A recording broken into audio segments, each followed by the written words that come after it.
আসসালামু আলাইকুম, সবাইকে স্বাগত জানাচ্ছি ফ্লোরিডার ফোর্ট লডারডেলে। আমেরিকার সকালবেলাটা একটু দেখাবো আপনাদেরকে। এই মুহূর্তে এখানে 6:45, সূর্য এখনও উদিত হবে। তো এটা হলো বেগুন গাছ আর এটা হলো মরিচ, দুটা মরিচি গাছ। এগুলা কুমিল্লার ভাই নীর আহমেদ ভাই আমাকে দিছে, ওয়েস্ট পাম বিচ থেকে আমার জন্য নিয়ে আসছে। তো সে যাই হোক, আমি নতুন বাসায় আসলাম। নতুন বাসার সামনের অংশ এটা। এখানে মোটামুটি গার্ডেনিং করা যাবে, তবে শর্ত হলো মাটি খোঁড়া যাবে না, মানে টবে রেখে গার্ডেনিং করা যাবে এখানে। তো এখানে একটা বাসায় উঠার 2 মাসের মাথায় আমাকে বাসা ছাড়তে হলো এবং নতুন বাসা আসতে হলো। কেন সেটা নিয়ে একটু ডিটেলস বলবো এবং এই এলাকাটা দেখাতেই আমি বামে যাব। এই যে এখানে বাসার সামনে একটা আম গাছ, এ হইল কলোনিটা। এই যে আর একটা আম গাছ। তো আলহামদুলিল্লাহ, আজকে মে মাসের 1 তারিখ। দেখেন এই যে এখানে বাসার সামনে এইগুলো তো মনে হয় মিষ্টি আলু মনে হয়। দেখেন পুরো একটা বেডের উপরে, মানে নিচে কি দিয়ে বড় একটা টবের মতো দিয়ে সে এখানে এই আমার মনে হচ্ছে এখানে বাংলাদেশি কেউই হবে, দেখে বোঝা যাচ্ছে। কাঁঠাল গাছ, মানে কাঁঠাল গাছ, আনারস গাছ, মিষ্টি আলু। আবার এদিকে এটা হলো আমলা গাছ মনে হয়, আমলা, বরিশালে আমলা, ঘুরায় কামলা। আবার দেখেন কি সুন্দর আনারসও হয়েছে। আবার হাইয়া গাছ, আমি নিশ্চিত এটা কোনো বাংলাদেশি করছে। দেখো এটা মানে কোনো বাংলাদেশি করছে। এই বাগানটা দেখলে বোঝা যায় এটা বাংলাদেশি বাগান। মানে আনারস, আমলা গাছ, কাঁঠাল গাছ, হাইয়া গাছ, বেগনি আছে। ওই পেঁপে আর হাইয়া একই কথা। যাই হোক, আমার বউ একটু শুদ্ধ কথা কয়, তো যে বললাম যে বাচ্চাগুলারে নোয়াখালীতে বাসা শিখাইতে। বাচ্চা আমেরিকায় যে সমস্ত বাচ্চা থাকে অটোমেটিক্যালি বাই এনভায়রনমেন্ট এরা ইংরেজি ভাষা শিখে দেয়। এখন আমি আমার বাচ্চাগুলারে নোয়াখালীর কথা শেখানোর চেষ্টা করতেছি আই উই দিয়ে আর কি, কিন্তু আর বউ শুদ্ধ কথা শিখাইবে। তো সে যাই হোক, আমি এই কলোনিতে প্রায় 2 মাস ধরেই আছি। তো এর আগে ওই লাস্ট মাথার একটা বিল্ডিংয়ে ছিলাম, যেটা আপনারা দেখছেন, যেটার বারান্দা বা যেটা সামনে মাছ ধরছি সেটা দেখছেন। তো এই যে রিসেন্টলি, মানে এই 2 দিন আগে এখানে আসলাম। ওখানে বাসাটা অনেক সুন্দর ছিল।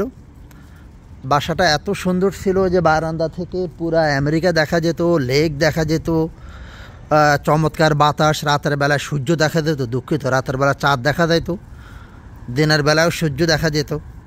এত সুন্দর একটা বাসা, ভাড়াও মোটামুটি অ্যাফোর্ডেবল ছিল। কিন্তু ওই বাসাটা আমার ছেড়ে দেওয়া লাগলো। তার কারণ হলো আমার 2টা বাচ্চা। মানে ওরা সাধারণত আমার বন্ধুবান্ধব বলে যে আকবরের ক্লোন। তো মানে বাচ্চারা সাধারণত খুব লাফালাফি করবে, এটাই স্বাভাবিক। তো আমাদের নিচে যেই এক ভদ্র মহিলা আছে, মানে বাচ্চারা যখন একটু খেলাধুলা করে শব্দ হয় তখন সে উপরে এসে সে মানে করে। আমার মনে আছে ওই বাসায় ওঠার 2য় দিনেই এখানকার যে অ্যাসোসিয়েশনের কাছে কমপ্লেন চলে গেছে যে ভদ্র মহিলা ঘুমাইতে পারে না। তো এই কলোনির মধ্যে এটা হলো মাঝখানটা, মানে এই জায়গাটা আসলে বিকালে যখন এই জায়গা দিয়ে হাঁটবো, অনেক বাংলাদেশি এখানে আড্ডা দেয়, ঘোরাঘুরি করে দেখা যায়। মানে এটা হলো মূল সেন্টার পয়েন্ট বলা যায়। তো উঠার 2য় দিনেই মানে আমরা ছিলাম 4 তলায়। 3 তলার ভদ্র মহিলা কমপ্লেন নিয়ে আসলো। এরপরে বাচ্চাগুলোকে তো আসলে কন্ট্রোল করা যায় না, এখন প্রায় এরকম কমপ্লেন। অবশেষে বাসাটা ছেড়ে দেওয়ার জন্য বাধ্য হলাম। আর আরেকটা হলো, যেমন আমার মনে আছে 2 দিন আগে রাতে আমরা যেদিন চেঞ্জ করব বাসা, এটার আগের দিন আমি বাসায় ছিলাম। তো ভদ্রমহিলা আসলো, এসে বললো যে এই অবস্থা কেন, যে 10টার পরে বাচ্চারা যাতে টিয়ে না করে। আমি বললাম আচ্ছা ঠিক আছে, 10টার পর থেকে এখন থেকে বাচ্চাদের পায়ে শিকল বেঁধে রাখবো। সে আমাকে বললো, কেন এত ছোটো বাচ্চার পায়ে শিকল বাঁধতে হবে কেন? আমি বললাম, তাহলে ওইভাবে কীভাবে কন্ট্রোল করবো, ছোটো বাচ্চা তো কথা শোনে না। সেই কথা তখন আমি বললাম যে আমার করার কিছু না, কালকে থেকে আমি 10টার পরে ওদের পায়ে আমি বেঁধে রাখবো। সে বলতো, আচ্ছা আমি তোমার বাড়িওয়ালার কাছে যাইতেছি, আমি তোমার ল্যান্ডলর্ডের কাছে যাইতেছি। এই কথা বলে ঘুঁ ঘুঁ করে সে চলে গেল। তো যাই হোক, এটা এখানে খুবই কমন সমস্যা। আপনারা যারা আমেরিকায় অলরেডি যারা আছেন তারা জানেন যে আপনার যদি ছোটো বাচ্চা থাকে আর আপনার নিচতলায় যদি কেউ থেকে থাকে, তাহলে মোটামুটি আপনার লাইফটা প্রতিদিনই একটা ভয়ের মধ্যে। আর একটা ঘটনা বলি, আমি ওখানে যে বাসায় ছিলাম ওই বাসার পাশেই বাংলাদেশি এক ফ্যামিলি থাকে। ওনার 6 বছর বয়সী একটা মেয়ে আর 6 মাস বয়সী একটা ছেলে। তো কালকে আমরা ওনার বাসায় গেলাম, যে ওখান থেকে চলে আসছি, ভাবির থেকে বলে আসি, বিদায় নিয়ে আসি। যাওয়ার পর আমার বাচ্চা, আমার ছেলে এবং ওনার মেয়ে খেলাধুলা করতেছিল, দৌড়াদৌড়ি করতেছিল। কিছুক্ষণ পরেই সেই নিচ থেকে এক ভদ্রমহিলা চলে এসে এটা নিয়ে খুব চিল্লাফেল্লা। তো এটা এখানে খুবই কমন সমস্যা। যাদের বাচ্চা কাচ্চা আছে তারা মানে নিচতলায় বাসা ভাড়া নিতে হয়, কারণ উপরের দিকে নিলেই নিচে কে না কে থাকে এবং সেটা নিয়ে একটা ভয় থেকেই যায়। তো এটা হলো আমেরিকায় বড় একটা চ্যালেঞ্জ। তো এই জন্য যাদের বাচ্চা কাচ্চা আছে, অবশ্য যদি আপনার বাচ্চা কাচ্চা ভদ্র হয়ে থাকে সেটা ভিন্ন কথা, কিন্তু আপনার বাচ্চা কাচ্চা যদি আমার বাচ্চাদের মতো নটে বাচ্চা হয়ে থাকে, তাহলে আপনি এখানে বাসা ভাড়া নিলে উপরের দিকে না নিয়ে নিচতলায়, কারণ নিচতলা মানে কোনো বিল্ডিংয়ের নিচতলা ভাড়া নিতে পারেন, তাহলে আর এই জটিলতাগুলো থাকবে না। তো এখন এখানে প্রায় 7টা বেজে আসছে, সূর্য উঠতেছে। চমৎকার সকালটা, চমৎকার সকাল। এদিকে দেখেন এই দৃশ্যগুলো আমি যখন আগের বাসাটা নিচে আসলে দেখা যেত। এই যে হাঁস, এখানে এই হাঁসের বাচ্চাগুলো অনেক বড় হয়ে গেছে। চমৎকার দেখেন, এগুলা বাংলাদেশের গ্রামীণ দৃশ্যের মতো। যে হাঁস মানে অনেকগুলা বাচ্চা নিয়ে হাঁটাহাঁটি করতেছে।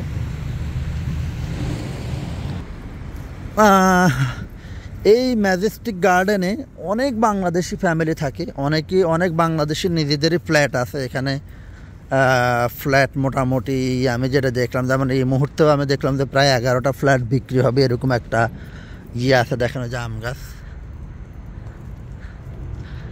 এবং এখানে ফ্ল্যাটগুলো মোটামুটি $1,00,000, $1,30,000 থেকে $1.5 লক্ষ, $2 লক্ষ দিয়ে এখানে ফ্ল্যাট পাওয়া যায়, যেমনটি আমি এতে দেখলাম। বাস্তবে কিনতে গেলে কত কম বেশি যারা কিনছেন তারা জানেন। আর আরেকটা বিষয় হলো, দেখেন এই যে এইটা আরও সামনে ছিল, প্রতি মাসের শেষের দিকে নির্দিষ্ট একটা 2-3 দিন সময় থাকে যখন বাল্কি মালামালগুলো মানে ফার্নিচার টাইপ এরকম বড় জিনিসপত্র মানুষ লাগে না, তখন ফেলে দেয়। ওই ফেলে দিলে বেশ কয়েকদিন থাকে, যখন যার যেটা দরকার সেটা নিয়ে যেতে পারে। দেখেন এই যে কত বড় একটা টেলিভিশন, হ্যাঁ কত বড় একটা টেলিভিশন, হ্যাঙ্গার সহকারে, নিশ্চিত রিমোটও কোনো দিকে আছে। এই যার দরকার সেটা নিয়ে যাবে। এ ভাই, টেলিভিশনটা নিলেন না, নিয়ে যাবেন? হ্যাঁ, বাঙ্গা। ওফো, দেখেন এই এলাকাটা কত সুন্দর, সামনে গাছপালা, অনেকগুলো হাঁসটা সেখানে দেখা যায়।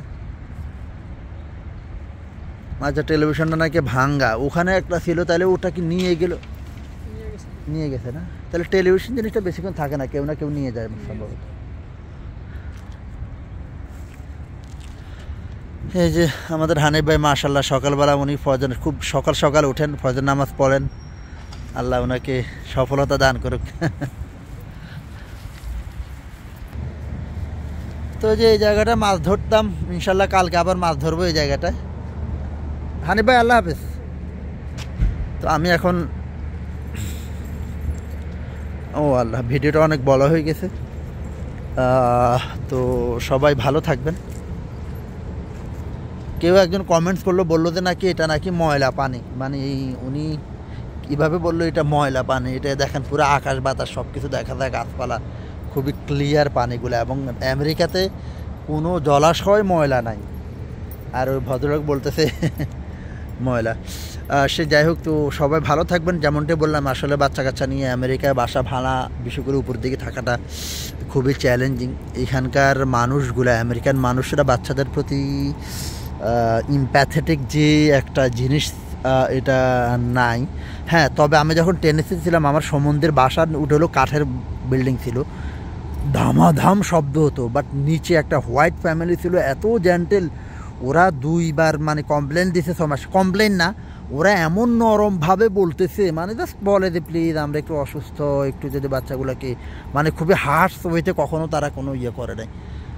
তো বাট এর বাইরে আমি এই পর্যন্ত যতজনের সাথে কথা বললাম সবাইয়ের কাছে এই ফিডব্যাকটা পাইলাম যে আমেরিকার অনেক মানুষ বাচ্চাদের প্রতি ওরকম ইম্প্যাথেটিক না। মানে বাচ্চা শব্দ করতেছে কিল্লা, এটাই হলো তাদের ইয়ে, যে একটা ছোটো বাচ্চা দৌড়াদৌড়ি করবে এটাই স্বাভাবিক, এই জিনিসটা তারা মেনে নিতে চায় না। তো আল্লাহ আপনাদের সবাইকে ভালো রাখুন।